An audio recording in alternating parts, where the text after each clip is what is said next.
Hell yeah. You can't help but move when that shit comes on. A little bit. You can feel it. You can't help but you're right. Hell yeah, man. Once again, man, welcome to another live episode of That's Wild Podcast. I'm Tito P. I got my boy E with me. What's up, everybody? Thanks for joining in. Already, man. And you know, we got Sadiki, the rare breed, with us, baby. What's going on? What up, man? I appreciate it. Y'all got me feeling good and shit, man. You know what I'm saying? I like it. Appreciate you. Hell yeah, man. Appreciate you coming on, bro. Man, as soon as I heard you, I ain't gonna lie to you, as soon as I heard you remind me of just like my damn stepbrother. As soon as I heard that sound, I'm like, he from Texas. Hell yeah, man. Appreciate it, man. Hell yeah. So what you been up to, dude? Last time I seen you, what, a year and a half ago? Yes, sir. What you been up to lately? Yeah, COVID knocked me out of the game for a little bit, but it was a blessing in the well. I don't know if I can say COVID was a blessing in the sky. There's a lot of people that disagree with you. Yeah, for real, right? But I mean, for me, in a couple of ways, it did. It kind of did because it helped me focus more on other things. You know, it's like what? Like, I mean, my son, I was focusing a lot on me and not that I don't focus on my kids, but I mean, like I used to always train him a lot with his baseball and everything like that. So, and he was doing excellent and everything, but you could tell like for a little bit, his hitting was a little slumpy. You know what I mean? My man was in the back of the lineup. He wasn't hitting what he was hitting, but then once I got back into it with him during that time, now my man hitting home runs and everything, doing his thing out there, striking people out. So, hey, what if the coach would have told you like, your son's performance on the field is lacking. He just wants to tell jokes when he's with the guys. Oh, God. I already got to deal with that shit at school, man. All right. So, they always want to think they're comedians, but they got a long way to go. I got class found in 2004, so, you know, boop, boop. Hey, you can't be mad at him. Like, if his dad is getting up on the stage, I mean, why wouldn't you want to follow your dad's footsteps? Yeah, right. But I mean, it's a lot more better pass than the way that I took. You know, there's a way better way to do that too. So, yeah. You know, that's what guidance that is. Like, hey, don't go down that hole in the glass all in it. Go down this white water slide. You know, go down this. Don't go down now. And I went down. So, hey, you got to take chances though. Sometimes, you know, if you want to go for your dream or whatever, you got to take chances. Man, most definitely. But it's like I don't know if you watch First Take, whatever, or Undisputed. I'm sorry, Undisputed. Oh yeah, like, hell yeah. Yeah, Shannon Sharp said some real shit to me, or not to me, but he said some real stuff one time. So when he was saying like why a lot of the superstars and everything aren't like the greatest in the world, you know what I mean? Yeah. Like kind of like Michael Jordan's son didn't come out as good as Michael Jordan, and there's other big in-time NBA players that sons didn't come out the way they came out. So and it's just like he said some real stuff, like and NFL players too. It was just like, if you want to be great, you have to actually focus on your craft. You can't focus on the other things because if you want to be great, you have to be selfish. You gotta be because you have to take a lot of time to mold who you are and go through all these trials and tribulations. So, I mean, like you really have to focus on your craft. Yeah, man. Speaking of trials and tribulations, man, I mean, it takes a lot of balls to get up there, bro. Like to be in the spotlight and you start getting all hot and sweaty when everybody's looking at you.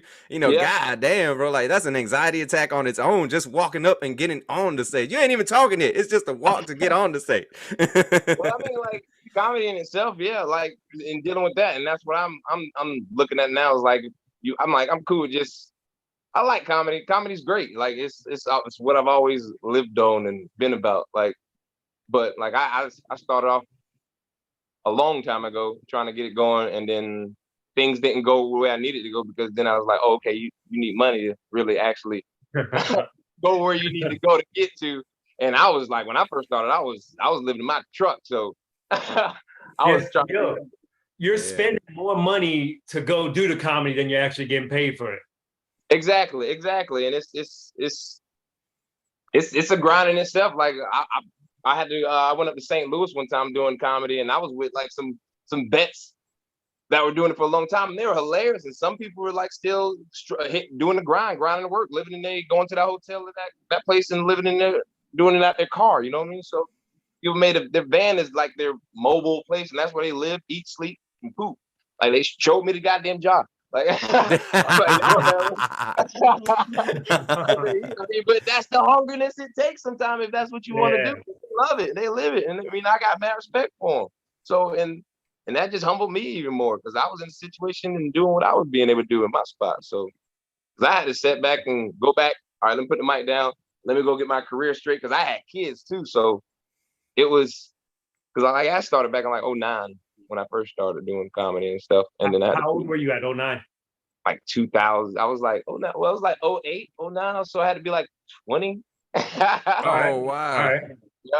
Yeah. It started fast. It started fast because my girl, she really my girl. I mean, you gonna get shot right now. Yo, I don't want anything to happen to you. But we get some mad views if that happens. We'll blow up. But yeah, my wife, she like actually pushed me to it because like I first started when I went to Side Splitters when I first went to do some stand up. Actually, even touching the mic, never done it before, never even really thought about even doing it. I just like she saw me do it in front of like friends. I'll tell a story and then act it out as I told it. So I guess she thought that's comedy, but it's really not.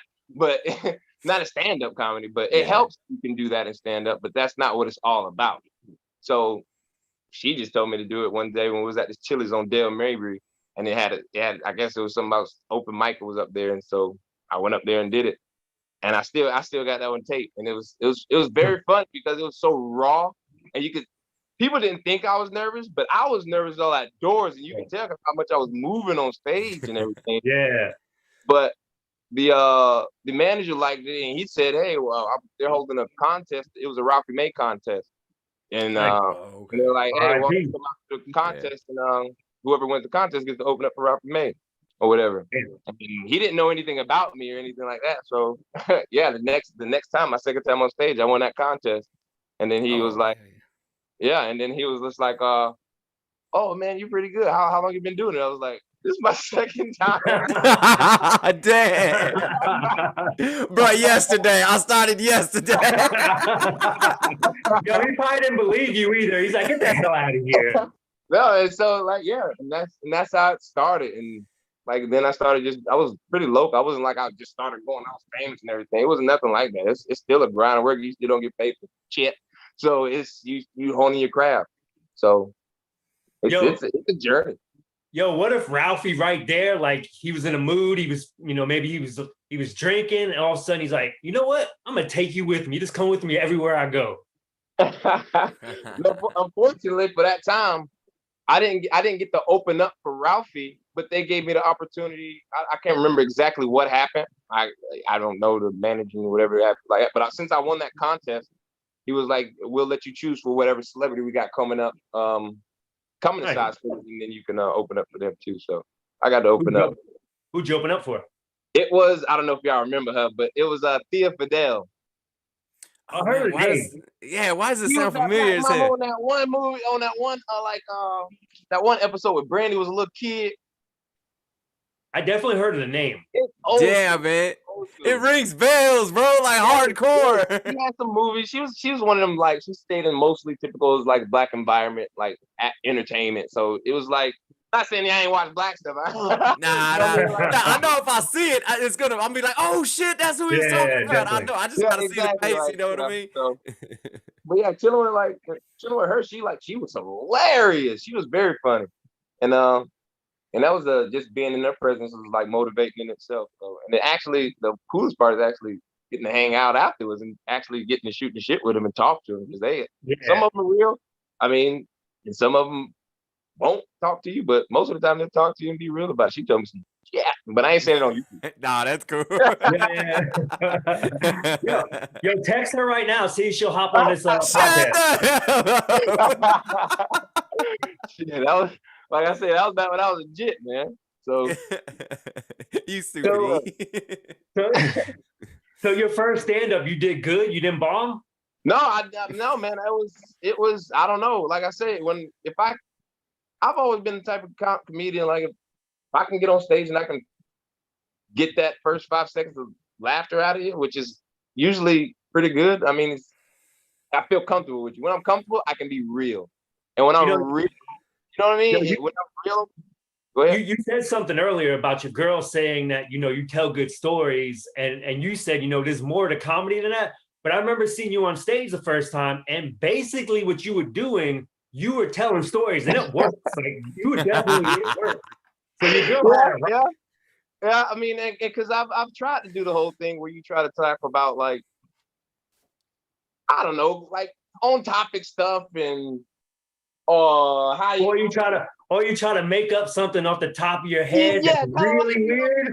Be like these other comedians and try to do and appeal to that crowd, because I had a rough going through, like, trying to appeal to certain crowds, and I'm just like, man, after a certain point, fuck it. I'm just gonna do what I want to do and talk about what I'm talking about, because it doesn't work how you want it to work. Like, I remember my first time performing in front of an all black crowd.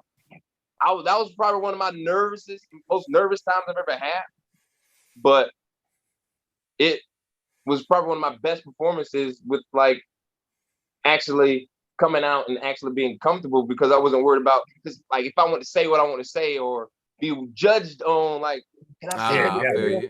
Like it was, you don't know what kind of, like, when you go to the right, you know how some people are comfortable with that and some people aren't, and when you can't be real and you just can't be relaxed and be real, it sucks. But then you also have to learn how to adapt, and so that's not really an excuse, and I've learned to adapt and that's what it takes to actually do it, is you have to learn to adapt and actually be hungry for it, because if you're not, man, it sounds like you really got to be able to read the room, you know what I mean, and then go in there and do your thing. You can't, because it's the same thing you have to perform, and that's what I had to get used to when I first started. When I first started doing comedy, like actually training and actually going out and practicing all the time.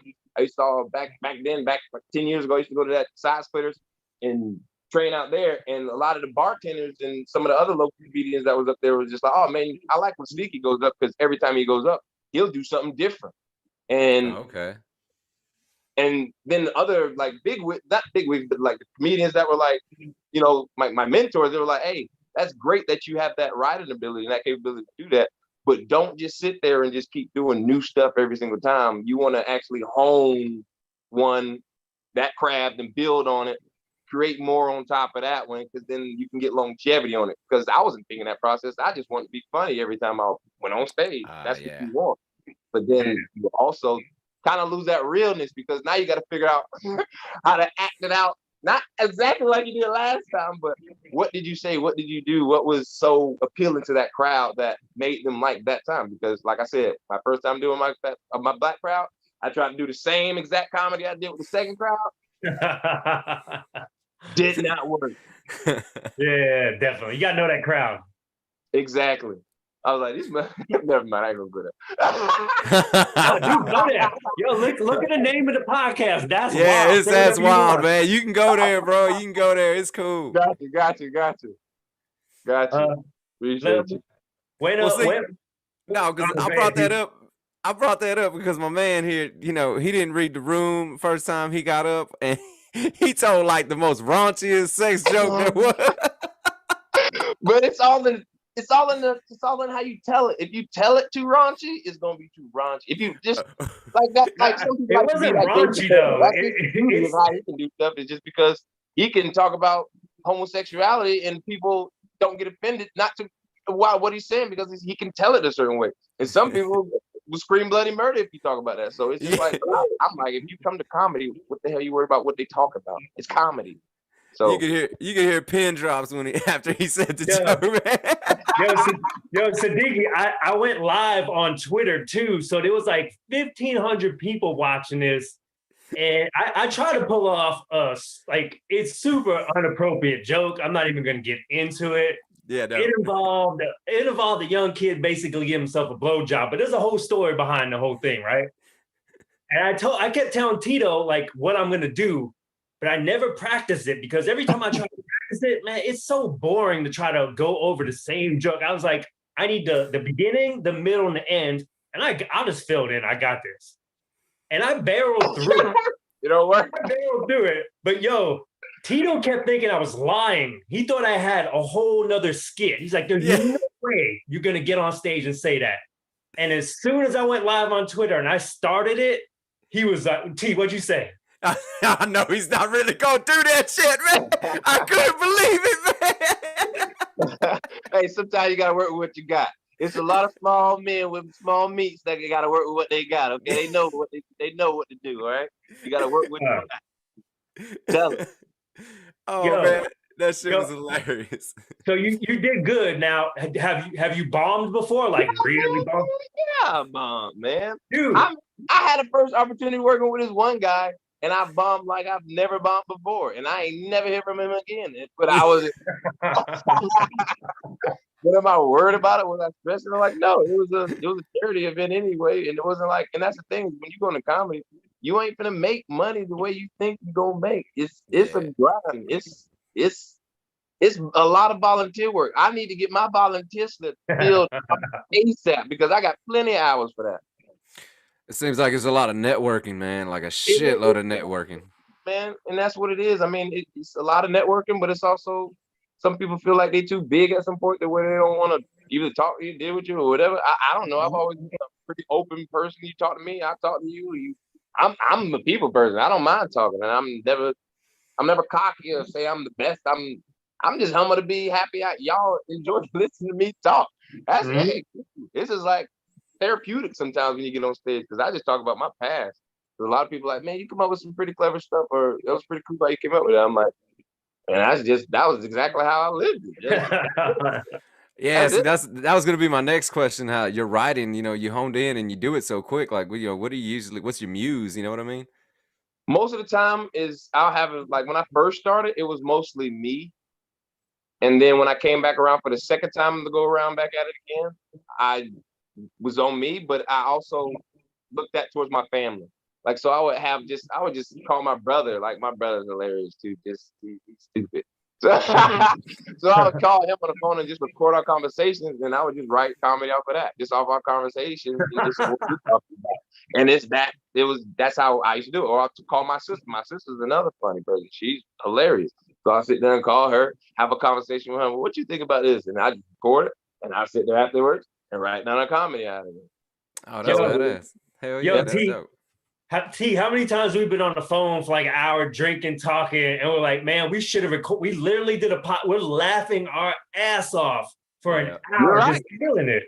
You're right. And that's what happened to me. And that's why I started doing my brother, because I was talking to him 3 times before, and he was just like, bro, we need to start, because we just talking. He was like, man, you need to start recording our conversation, but you can use some of this stuff. And I was like, you right, because we were saying some stupid stuff. So there's gems, man. There's just fucking gems and conversations like that, man. Fuck yeah. Really is. That's where it starts from. It's where the creativity comes from. Just a small little whatever pops in your brain, that little bit could just be that light, that ignition that gets you to whatever you're looking for. Because you know what it is.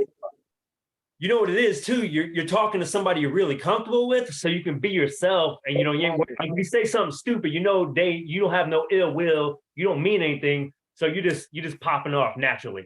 That's it, man. That's it. And I know I'm gonna have some people on here talking like, oh, why are you like I'm not saying I'm like the greatest or a veteran at this stuff. I'm still learning this process too. But it's just it sure is levels to it. And once I went to like the St. Louis was probably the most humbling experience I had, because I've never seen that much variety of comedy. That was actually really good. Usually you go to some of these things and you might have 1 or 2, maybe 3 people, maybe 1 person, maybe 4 people.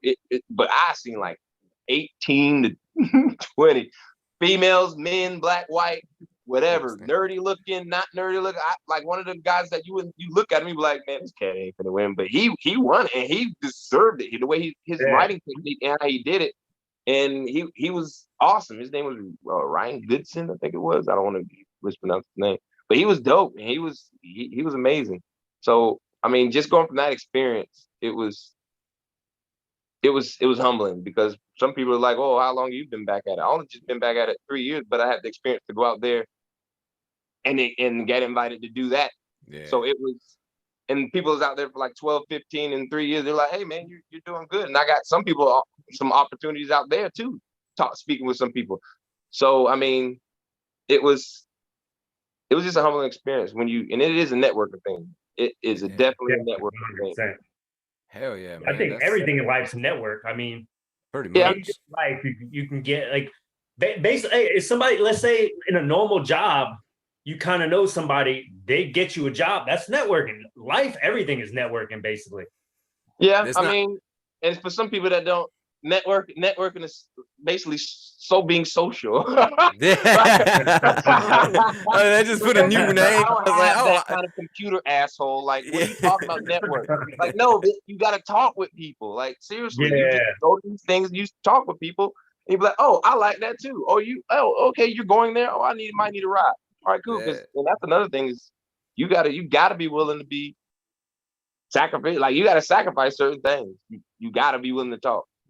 Yeah, shit, man. A lot of people, closed up, closed-minded, losing opportunities, man. Like, god damn, for real, you didn't even want to say anything, man. You could fucking have the world right there in your palm of your hand. Exactly. And that's a big thing, and that's being just speaking with somebody in a respectful way, or just being humble in a sort, just to where you can actually communicate, and there's no reason to have bad vibes in that kind of situation. I don't get, like, I don't get in altercations with too many people, and I'm social. Like, it's all about respect. You treat that person the way you want to be treated, man, and everything should be hunky dory.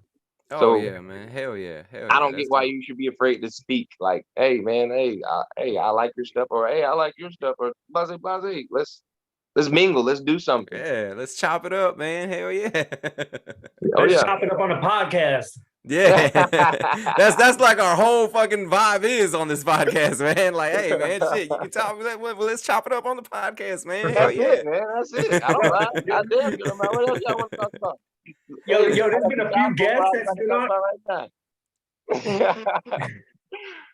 Yo, there's been a few guests on here that, like, they started talking to me, and I was like, no, wait, stop, save this. We're gonna get on a podcast. We'll finish this then.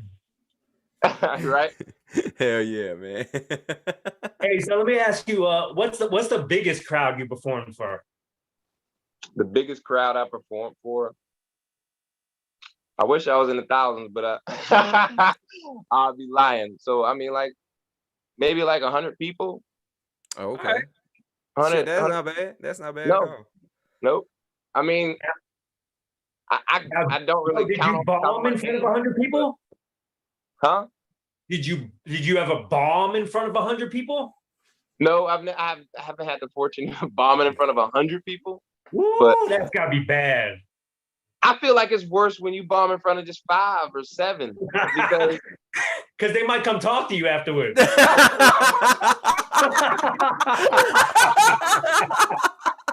fucked up. Exactly. They're asking you questions. You be like, "Oh, he did this shit. I can do that. Hey, what's the number here?" Like, and it's no, man. It's not that simple. But no, I mean, I don't know if it might have been. I don't know how many off the top of my head exactly. It could be a 200. I don't really count. I know when it's a good crowd, I can do better, way better than when it's like 3 or 5 or 7 or 10. It's just when you can feel the crowd, it's so much different, man. It's okay. You can play way more better on it. You got way more tricks for the trade when you can feel them. All right, man. Well, I gotta ask, man. Like, what do you do with hecklers, man? Somebody's trying to fuck up your whole show and shit. I mean, I've been fortunate enough. I've never really had. Okay. You smooth with it then. That's good. I mean, I've had them, like, I have had some interrupt, but I've never had it to where they like messed me up to where it was just like I couldn't. Okay. I've had it to where they made me forget what the hell I was talking about, and I would be like, I was just like, oh, what was I talking about? And they'd be like, oh, that Bosnian girl, and I'd be like, oh yeah, I got a pregnant, something like that, and just be like, come out with something stupid like that, just be like, and come off the top, because when some hecklers get it with you, you can really go at it. They might give you the material. I've had a dude talking with someone when I was trying to talk about having kids, and I was telling, like, anybody in here got kids, and nobody was saying nothing in the crowd, like nobody didn't have any fucking kids, and they're like, I'm like, oh, y'all don't know how to fuck. And then and then the dude told me, you ain't doing it right. Exactly. The dude told me something. Well, no, I got you know how to know how to pull out. I'm like, well, sir, that sounds like you have a cock. I have a dick. You got a dick? They don't want to get up there. Oh, yeah. Yo, I'd have been like, there's no point in pulling out. Like, I might as well just jerk off on pulling out. The whole point is to stay in. That's it. Yeah. So I mean, they give you stuff like that. I'll never forget that one because he was the loudest one out of all of them. Just like, oh, you got to know how to pull. I'm like, well, damn, excuse me, you want the mic too, man? Damn.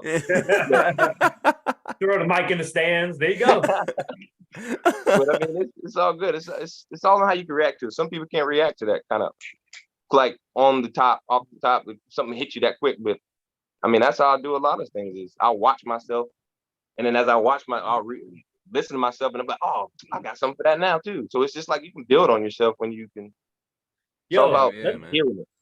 Let me ask you a question. I think of some funny shit all the time when I'm in the shower and I can't get to my phone. That's my writing place, man. Huh? That's my writing spot. By the time I get out of the shower, it's gone. You gotta have that. Like, I went and got that app to press. All I gotta do is press that little record button, and I'll be in the shower and something pop up, and I might not even have it all together, but I'll at least say what I need to say into it, to where I can come back to it and I can pick up where I left off. Yeah, definitely. That's good shit. Hell yeah. Oh yeah, it's like one of them little recording apps. All right, what's the craziest thing you've seen in the stands? A fight, whatever. The craziest thing I've seen in the stands is when the craziest thing I've probably seen in the stands is probably when you can actually see what you can actually see the people, and like when you can see them talk, like while you're like, and then that fucks you up because you're like, you know, I can hear like you commentating as I'm saying what I'm saying, and like that's the only thing. Like, I've never seen no fight. I've done it in like Southside St. Pete before, so, and I haven't seen any fighting in that bit. That was the only one I was like, well, hold on, y'all want me to go perform well? Southside St. Pete, hold on now. It's funny that you say that, because at McCurdy's, my first time on stage, I didn't have a hat on, and that light blinded you. You couldn't see anybody. But I like that. Yeah, you like that. But for me, the next time I wore a hat, because I felt uncomfortable. Like I felt like Stevie Wonder looking around because I can't see anybody. I felt more comfortable when I can see people's faces, like when I can look at them and kind of read them, see where it's going. So I wore a hat the next like 3 times I went up so I can block that, so I can kind of see what's going on in the crowd. Yeah, yeah. Now I know why you couldn't read the room. You couldn't see everybody. You couldn't see anybody's face. And that's the thing, is like, you might want to find a face, somebody that's not some soft, gentle face in the crowd. They'll be like, okay, if I can make them laugh, that'll make me feel a little bit. So it makes you more confident. You know what I mean? It's might just that little nit. It's whatever works, man. It's because you might look at somebody, they got a rough ass face looking at you, and you be like, bitch. And then that puts more pressure on you to try to make that person laugh. So, it's all in how you read and how you feel about it, man. There's so many different ways to play it. And like I said, I'm still learning. I'm not a veteran at all, and I'm learning. But that's the thing that helped me. Definitely. When's the last time you've been on stage? My last time on stage was almost 7 months ago, 8 months ago.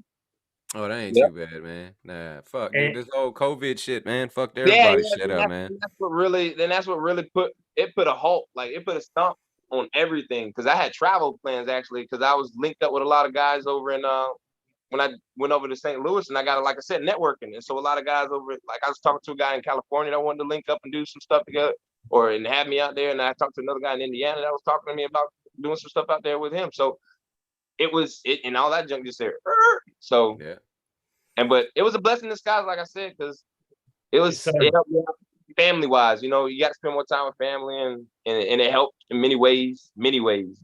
So even getting more acquainted with my wife too. We've been actually COVID. We haven't done such amazing since COVID. So it's not that we're doing bad before, but it's just like you found like rekindling. It's like, because you know, and shit like you found that connection again. Yeah, it's not like we lost connection, but you know, you got them, and it was Verizon Day. We had AT&T, now we got Verizon. Shit. So got that 5G connection. You know, we had a cell phone, we had a network, but we just went to something better. Well, yeah, man, because like all these, I seen like who is it? Felipe Esparza, all these other people they were doing like drive-ins and stuff like that, and like they were still struggling. Big names like that were still even struggling trying to get their own little shows going. Yeah, I mean, some people are talking about, and I'm not trying to disrespect anybody, but some people were talking about trying to do online, and when they came at me with online comedy, I was just like, oh. That's like almost like, hey, just like you got your girlfriend right there. You like, you want to jerk off the Pornhub? I can stand right next to you. No. It's not the same. It's just not the same. No, God, no. That's good shit. So, yeah, I couldn't imagine. Like, I couldn't imagine if you were like a famous comedian and doing it into a camera and you're not getting reaction. Like, that's different. They want to see you. Yeah. They want to see you. You need that energy from the crowd. But like the crowd, and that's the thing. The crowd wants to see when you're like an up and coming comedian. You're trying to do this. They're like, this bitch better be funny. Otherwise, I ain't laughing at you, your mama, your daddy, and I'm just like, why y'all? All I'm trying to do is just make you laugh. Yeah. They're like, I paid money for this shit. You better be funny. And I ain't even getting paid. I had to pay to get here.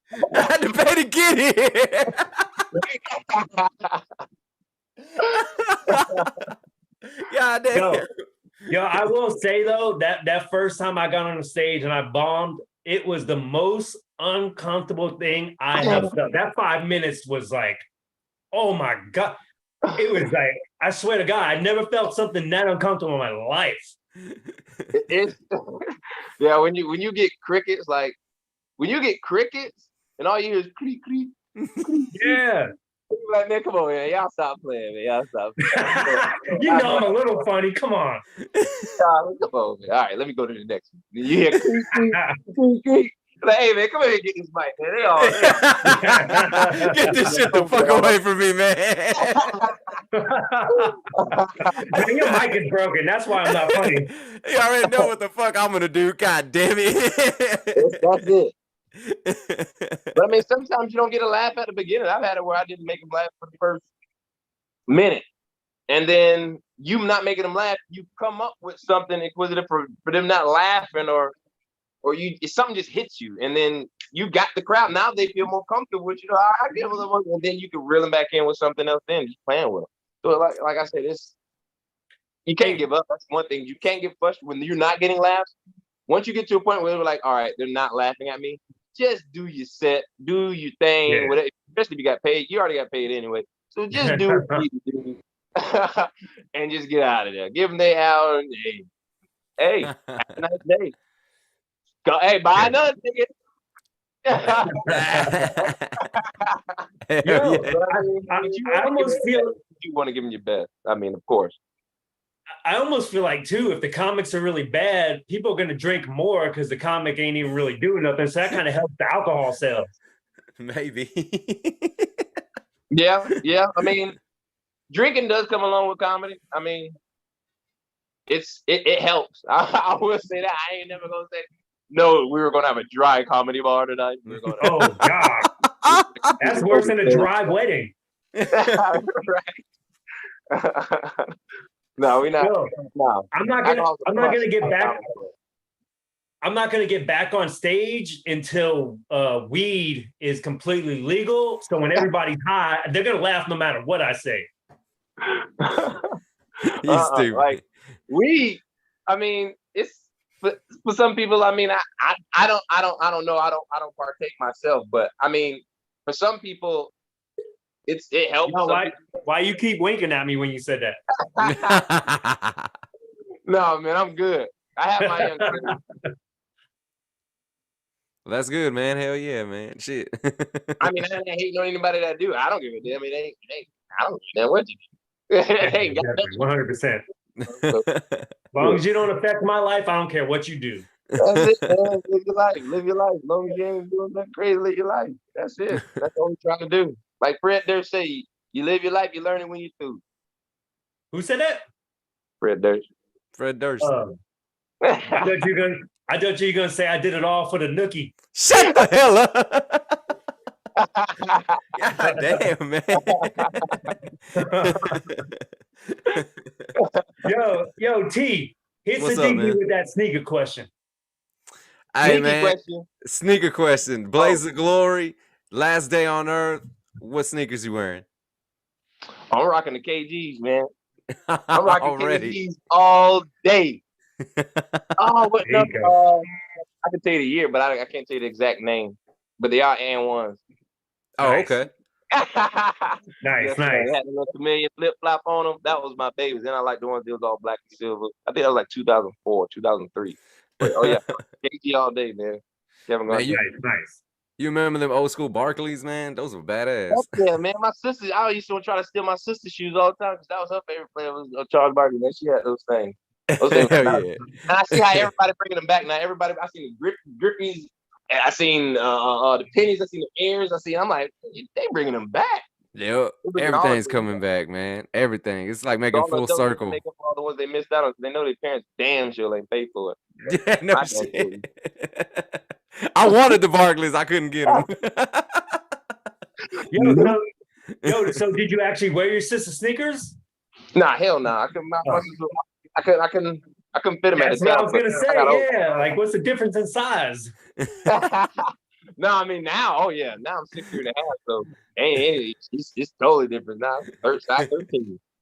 You got like hammer toe now because you're wearing your sister's sneakers when you were younger. I got manly feet. I ain't gonna say I'm ugly. I'm gonna just say manly. I got alpha feet. Okay, that's what I'm gonna say. I got caveman feet. They got my toenails got so much fungus on them. I gotta grind them down with a grinder, and I'm not even joking right now. You nasty, bro. You need some chemicals shit on your feet, man. What the hell? You go see me or one of them little nail salon places that do them little things real nice for you, get you good right up. Yo, I went to one of those Asian places. They turned me away. It was so nasty down there. God damn. He's stupid as hell. You got some real caveman feet. Yeah, I really do. I wish I was joking. I swear to God, I got a grinder. Yo, when I cut my hair, the same day I cut my hair, I go in the shower and I'm done. And then my toenails are wet, so they're softer. And I get a grinder and just burn. Why you got me going through your scientific ways of cutting your feet? Yeah, that's you crazy. Hey, at least I recognize my problem and I take care of it. I'll just let it sit. You try to go on Shark Tank. You know I don't work at Shark Tank, right? Let me tell you, get rid of this football. For real. You can cut your hair and grind your feet. Sadiki, hey man, hey, what's your dream venue, man? What's the dream venue you wish you could sell out? Oh man, if I could headline at a place and it's actually for me, even though I still have ways for that myself, but for me, it would have to be somewhere in Tampa. Like I want to say Improv for itself. I performed there and I'm before, well, like one of those contests before, and but I'm not gonna go there. But anyway, I performed there before, and that's like it's cool to be in like a comedy club per se, and like Sidespread is just dope to be in somewhere there. But if you can get like something like I don't know, like the Star Center or maybe Clearwater, if I could do something like at the what is that place called? That a lot of the comedians go to it there. Oh, Ruth Ecker Hall. All right, that's probably my dream place to do a comedy place, probably Ruth Ecker Hall, man. Since it's Clearwater and that's where I'm from, so you gotta love where you're from. I like to keep the dream hometown, but come on, we got to get somewhere bigger, a bigger stage. Oh, like a big venue? Yeah. Man, I was famous, and I don't want to. They all famous. They're going in your past. Don't go in my MySpace. Please don't go in my MySpace. I don't even know it's in there. I ain't been in there since I had it. I don't even know it's in there. Don't go in my same here, man. Same. I ain't logged in since that shit game, man. It's out of style. Exactly. Like that. Was on that. That's back when I only had one kid. Hell yeah. No. and that's a totally different mama with that kid. So that's a totally different life. To America, like I say, famous? No, I don't want to be famous at all by any means. They got people scared to be famous now. They cancel your ass if you become famous now, man. Shit. But how do you feel? How do you feel about them? Like almost they're starting to censor comedians now. That shit's getting out of control. And that's gonna like it's almost gonna be like the movie theater. It's like I don't want the movie theater to die, but I mean, because that's like the place to watch movies. So I mean, like you don't want it to die down. You don't want it to be a new version of comedy. Comedy's comedy, man. Like I was always raised like my comedians like Jim Carrey, Martin Lawrence, like Will Smith, and like Eddie Murphy's probably like the old school guy that I really like. But I grew up on like those guys, like Ace Ventura and stuff like that. In Living Color, like that was my Damon Wayans. Those people, like Major Payne, like that was my Davidson, Jamie Foxx, all them. Yeah, like those guys. You know what I mean? So those are like my pioneers, I guess you could say. Because like I mean, not saying that Richard Pryor and all of them are great. Like I like Richard Pryor, but like all time a GOAT would be like Eddie for me if it was that kind of thing. But okay, yeah, because some people take it back, like George Carlin, Sam Kinison. You know, they go way far back. Like I was how old? Like how? Yeah. Like I can say I could watch it now, but it's not the same as when I was a little kid watching those guys watching their movies 1,000 times, the way you know every single word. Like Three Amigos, like Three Amigos is probably the most movie I've watched in my lifespan that I could probably say because of my childhood, because it was just I just watched it so many times, but it was like comedic genius, that movie. Yeah, they fucked up and let me watch Delirious and Eddie Murphy Raw, so I was done after that. I didn't get to watch that until I was like 7th grade. I finally got to watch that. I was at one of my friends' house. My daddy was gonna let me watch Eddie Murphy because I was watching it in elementary, man. They had that shit on. I was like, we had HBO. Tito made his parents go out and buy him a leather suit, a red leather suit right after that. That's cool. You trying to be Prince? Like, no, he had the ass cheeks cut out and everything. No, man, it's Eddie, man. It's Eddie. Hell yeah, man. Hell yeah, dude. So who's some of your favorite comedians that's out there right now? Like what are we talking? Commercial? Yeah. 2021. Modern day. That I watch now, I would say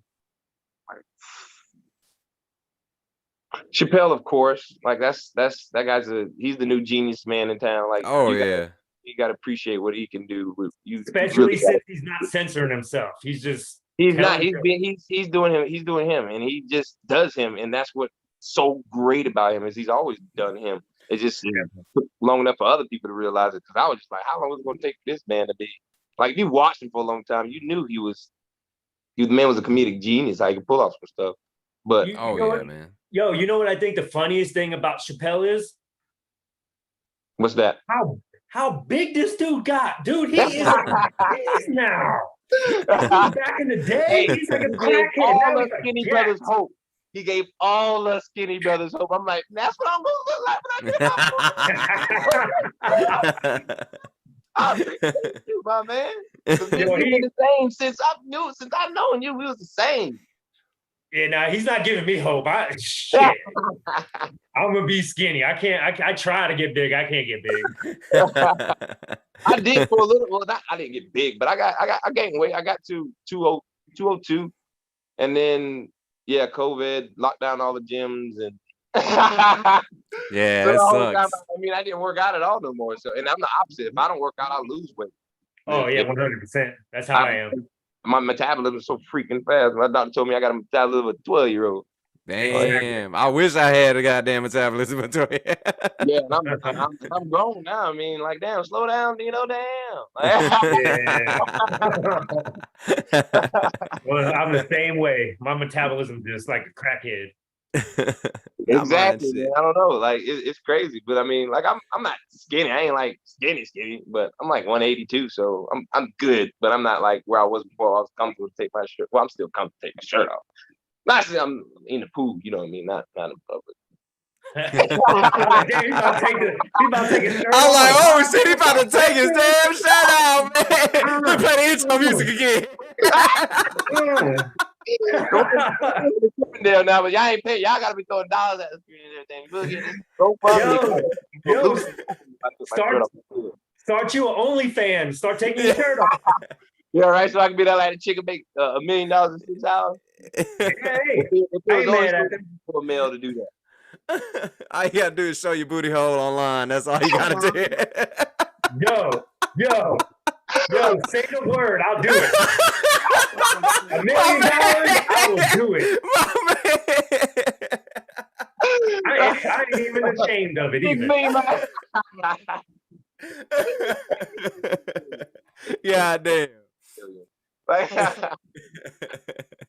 I live in a 2-bedroom condo, okay? $1 million will help me out. Right?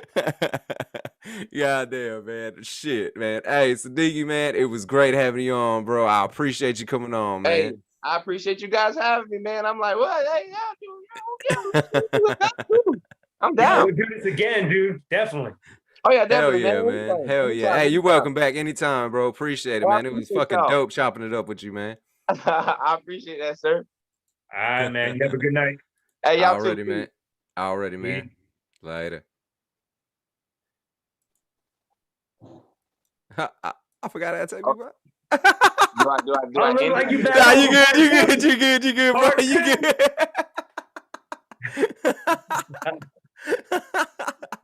That was funny, man. Didn't want him to leave. Yeah. Sadiki, stick around, bro. That shit was funny.